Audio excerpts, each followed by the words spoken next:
जिनके उलमा ने 90 लाख गर्दनें कटाई इस भारत के लिए, उन्हें आप निकालने की बात करते हो। चांदनी चौक से लेकर लाहौर के कौन सा पेड़ ऐसा बाकी था जिसमें किसी मौलवी की लाश न लटक रही हो इस भारत को बचाने के लिए? हमें कोई गद्दार कहेगा? ये शाहीन बाग में अतिक्रमण करने वालों के पक्ष में ममदानी वहां से कह रहा है, लेकिन हमारे जज ने भी उन्हें कह दिया कि रीश का सुनेगा गाना, दिल ना दिया, दिल ना लिया, और हिंदुस्तान में रहकर हिंदुस्तान से प्यार ना किया तो क्या किया रे बेटा? कितना हिस्सा रह गया? पानी पी लो। मैं बस एक लाइन कहना चाहूंगा, अभी मैं खूब जीऊंगा और देशद्रोहियों का खून पीऊंगा।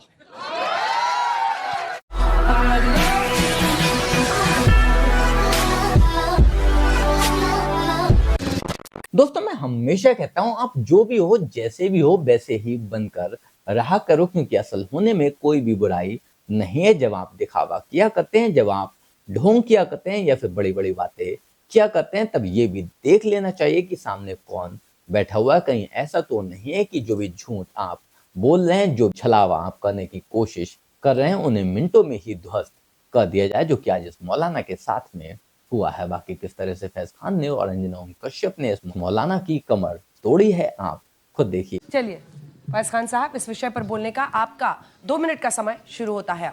बिस्मिल्लाहिर्रहमानिर्रहीम। भारत माता की साफ कहूंगा, सुखी रहूंगा। अतिक्रमणकारियों का धर्म नहीं होता है, अधर्म होता है, और उसी अधार्मिक विचारधारा ने हमारे देश पर अतिक्रमण करके पाकिस्तान बना लिया, अतिक्रमण करके बांग्लादेश बना लिया, अतिक्रमण करके कश्मीर के एक बड़े हिस्से को हमसे छीन लिया, अतिक्रमण करके मुर्शिदाबाद में हमला करके लगभग मुर्शिदाबाद को खत्म कर दिया, और उसी विचारधारा ने बंगाल में अतिक्रमण किया, रोहिंग्या आए, बांग्लादेशी आए, और अतिक्रमण कर करके हमारे देश को 83,000 वर्ग किलोमीटर से 33 लाख वर्ग किलोमीटर तक समेट दिया। यह अतिक्रमण वाली एक विशेष विचारधारा आप देखेंगे, इसके पीछे जो राजनीतिक विचारधारा है वो कश्मीर में हुर्रियत दिखाई देती है, बरेली में तौकीर रजा दिखाई देता है, संभल में जियाउर रहमान बर्क दिखाई देते हैं, और दिल्ली में मोहिबुल्लाह नदवी दिखाई देते हैं। और इस अतिक्रमण वाली विचारधारा को समाजवादी पार्टी,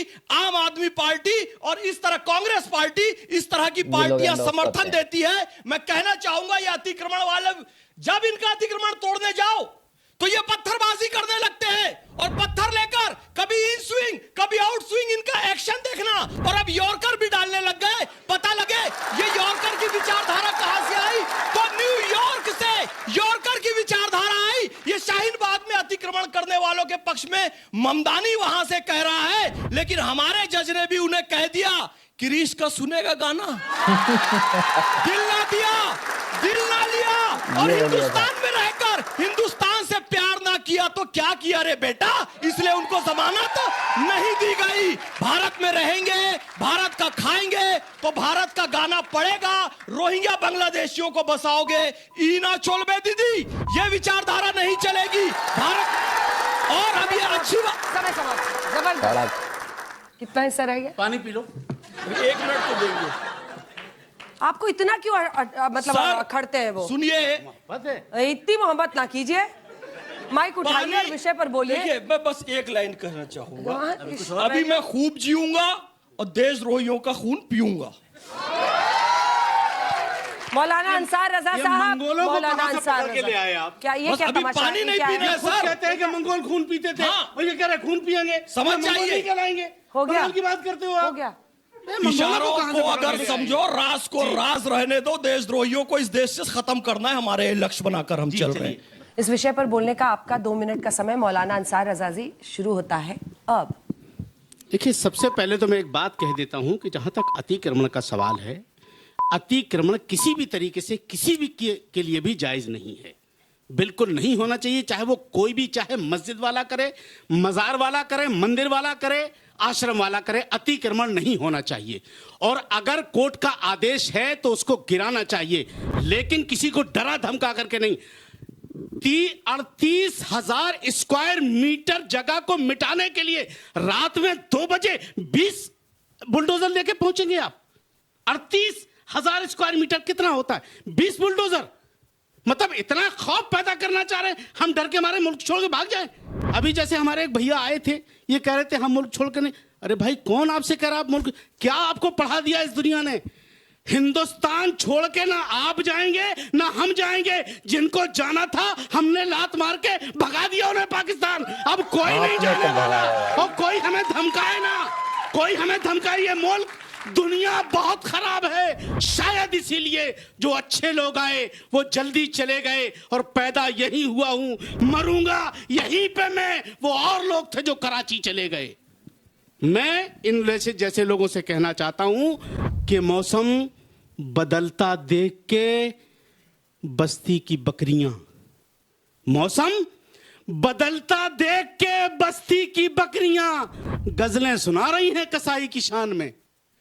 ये हो रहा है। अभी अगर इनका पाला बदल दिया जाए ना तो सारी देशभक्ति अभी निकल आएगी।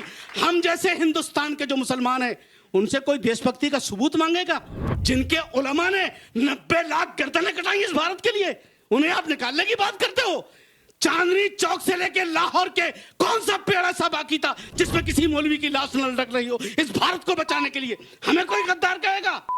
जो अतिक्रमण करे उसे सजा दो, बिल्कुल देना चाहिए। मौलाना अंसार रजा साहब, आपसे मेरा एक दरखास्त है। आपने बड़ा जोरदार भाषण दिया। जब हाई कोर्ट ने आदेश दे दिया, अब पुलिस 20 बुलडोजर लेके जाए या 2 लेके जाए तो पुलिस को तय करना है, क्योंकि उसको कार्रवाई ये हम आप थोड़ी कैसे तय करेंगे कितने बुलडोजर लेके जाए। ये तो वहां की ग्रेविटी और वहां की सेंसिटिविटी देख के एडमिनिस्ट्रेशन तय करेगा ना। मैं जज साहब के इस हुक्म का पालन करते हुए सिर्फ इनसे इतनी गुजारिश करूंगा कि बेशक आप 20 नहीं 40 ले जाइए। कोर्ट का ऑर्डर था दिन के उजाले में दिखाते हुए ले जाते, रात के अंधेरे में नहीं। शायद ये तुर्कमान गेट वाले इलाके में नहीं गए हैं, इतनी भीड़ रहती है। एक छोटी सी मोटरसाइकिल, मैं छोटी सी बात आपको क्लियर कर दूं, क्योंकि मैं पुलिस से संबंधित रहा हूं। जो रात को गए थे उन्होंने सारे समुदाय के नेताओं से बात की थी, उसके बाद ये फैसला हुआ था कि रात को कमेटी की 7 बैठकें हुई थी जिसमें एसएचओ ने वहां पर बाकायदा मीटिंग्स की थी और मस्जिद कमेटी ने कहा था कि आप लोग इसको इस वक्त। और अच्छी बात आप देखिए, अच्छी बात ये है कि जरा सा भी कोई मतलब ये बहुत 4-5 इनकी दलीलें आप अगर आप टोक देंगे फिर ये बोलेंगे क्या इस पर?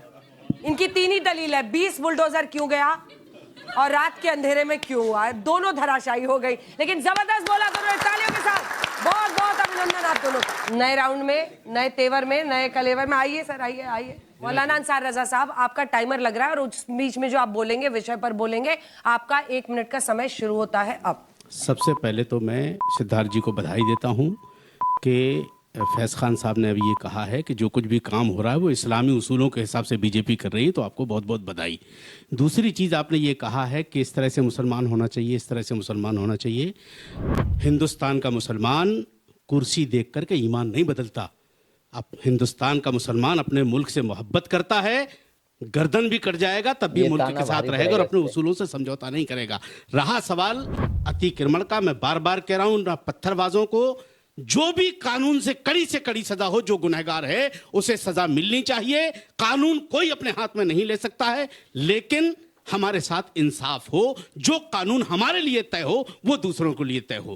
कानून सबके लिए बराबर होना चाहिए। ये मुल्क संविधान से चलेगा। और डंके की चोट पर कहता हूं, जो तमाशा बनाया जाता ना कि लोग कहते हैं शरीयत से इस्लाम चलेगा, मैं कहता हूं हिंदुस्तान शरीयत से नहीं, हिंदुस्तान बाबा साहब और अम्बेडकर के संविधान से चलेगा। उसके हर समय समाप्त हुआ। जबरदस्त। मोहम्मद फैज खान साहब, 1 मिनट का समय शुरू होता है।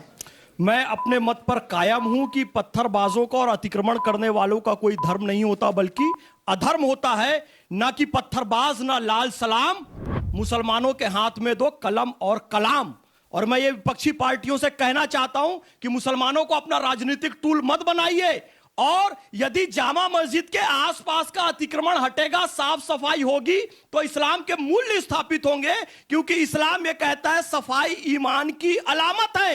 यदि हम गंदगी करते हैं तो हम मुसलमान नहीं हो सकते।